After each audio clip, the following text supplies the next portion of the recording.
Walaupun pelaksanaan Pasar Wadai Ramadan tahun 2022 ini kembali ditiadakan, namun pemerintah Kota Banjarmasin memberikan izin Wankada membatasi warga untuk bajuan wadai khas Ramadan. Namun pelaksanaannya nanti, ujar Wali Kota Banjarmasin, harus sesuai dengan penerapan protokol kesehatan lantaran pelaksanaannya masih di tengah pandemi COVID-19.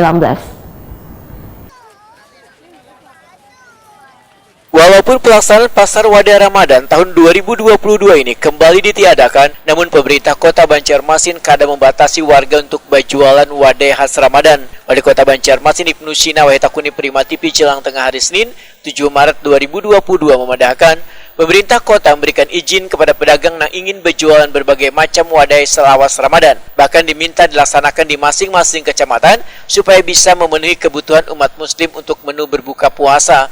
Namun pelaksanaannya, ujar Ibnu Sina, harus sesuai dengan penerapan protokol kesehatan lantaran pelaksanaannya masih di tengah pandemi COVID-19.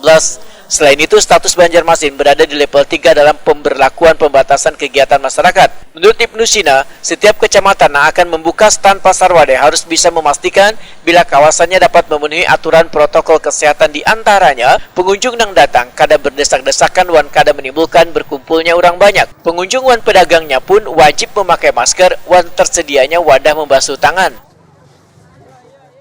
Kalau swasta memang nggak apa-apa berarti? Kalau swasta kan membuka pasar wadai di beberapa kelurahan atau di beberapa kecamatan, silakan aja. Yang penting tidak berkerumun seperti pasar wadai Ramadan tingkat kota. Masing-masing kecamatan lah bikin itu. Dan untuk memenuhi kebutuhan kaum muslimin yang melaksanakan ibadah puasa, mencari untuk berbuka puasa, ya dipersilakan untuk dibuatkan di masing-masing kecamatan jualan wadai dan pembukaan.